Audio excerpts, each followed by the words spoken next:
हर हर महादेव, जय भोलेनाथ की। जब भी त्रयोदशी तिथि रविवार के दिन पड़ती है तो उसे रवि प्रदोष व्रत कहते हैं और प्रदोष व्रत भगवान शिव को प्रसन्न करने के लिए और भगवान शिव की कृपा पाने के लिए रखा जाता है। तो आइए सुनते हैं रवि प्रदोष व्रत कथा। एक समय सर्व प्राणियों के हितार्थ परम पावन भागीरथी के तट पर ऋषि समाज द्वारा विशाल गोष्ठी का आयोजन किया गया। इस सभा में व्यास जी के परम शिष्य पुराण वेदता सूत जी महाराज हरि कीर्तन करते हुए वहां पधारे। सूत जी को आते हुए देखकर शौनक आदि 88,000 ऋषि मुनियों ने खड़े होकर दंडवत प्रणाम किया। महाज्ञानी सूत जी ने भक्ति भाव से ऋषियों को हृदय से लगाया तथा आशीर्वाद दिया। विद्वान ऋषिगण और सब शिष्य आसनों पर विराजमान हो गए। शौनक आदि ऋषियों ने पूछा, हे पूज्यवर महात्मे, कृपा करके यह बताने का कष्ट करें कि मंगलप्रद कष्ट निवारक यह व्रत सबसे पहले किसने किया और उसे क्या फल प्राप्त हुआ। श्री सूत जी बोले, आप सभी शिव के परम भक्त हैं। आपकी भक्ति को देखकर मैं व्रती मनुष्यों की कथा कहता हूँ, ध्यान से सुनो।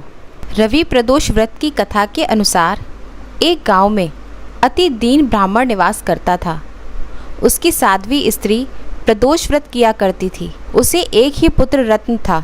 एक समय की बात है कि वह पुत्र गंगा स्नान करने के लिए गया। दुर्भाग्यवश मार्ग में कुछ चोरों ने उसे घेर लिया और वे कहने लगे कि हम तुम्हें मारेंगे नहीं, तुम अपने पिता के गुप्त धन के बारे में हमें बता दो। वह बालक दीन भाव से कहने लगा कि बंधुओं, हम अत्यंत दुखी दीन हैं, हमारे पास धन कहाँ है। तब चोरों ने कहा कि तेरे पास इस पोटली में क्या बंधा है। बालक ने निसंकोच कहा कि मेरी माँ ने मेरे लिए रोटियां दी हैं। यह सुनकर चोरों ने अपने साथियों से कहा कि साथियों, यह तो बहुत ही दीन दुखी मनुष्य है, अतः हम किसी और को लूटेंगे। इतना कहकर चोरों ने उस बालक को जाने दिया। बालक वहाँ से चलते हुए एक नगर में पहुँचा। नगर के पास एक बरगद का पेड़ था। वह बालक उसी बरगद के वृक्ष की छाया में सो गया। उसी समय उस नगर के सिपाही चोरों को खोजते हुए उस बरगद के वृक्ष के पास पहुँचे और बालक को चोर समझकर बंदी बनाकर राजा के पास ले गए। राजा ने उसे कारावास में बंद करने का आदेश दे दिया। ब्राह्मणी का लड़का जब घर नहीं लौटा तब उसे अपने पुत्र की बड़ी चिंता हुई। अगले दिन प्रदोष व्रत था। ब्राह्मणी ने प्रदोष व्रत किया और भगवान शंकर से मन ही मन अपने पुत्र की कुशलता की प्रार्थना करने लगी। भगवान शंकर ने उस ब्राह्मणी की प्रार्थना स्वीकार कर ली। उसी रात भगवान शंकर ने उस राजा को स्वप्न में आदेश दिया कि वह बालक चोर नहीं है, उसे प्रातः छोड़ दो, अन्यथा तुम्हारा सारा राज्य वैभव नष्ट हो जाएगा। प्रातःकाल राजा ने शिवजी की आज्ञा अनुसार उस बालक को कारावास से मुक्त कर दिया। बालक ने अपनी सारी कहानी राजा को सुनाई।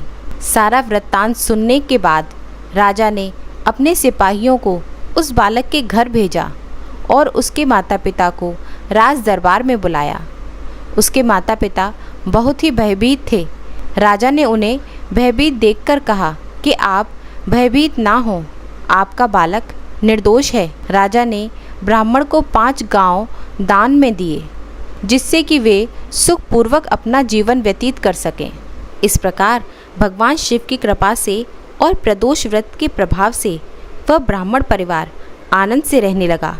इसी प्रकार रवि प्रदोष व्रत के दिन जो भी मनुष्य भगवान शिव की पूजा प्रदोष काल में करके इस व्रत कथा को पढ़ता है या सुनता है और दूसरों को सुनाता है, भोलेनाथ उन पर सदा अपना आशीर्वाद बनाए रखते हैं और भोलेनाथ की कृपा से ऐसे भक्त सदा सुखी और निरोगी होकर अपना जीवन बिताते हैं।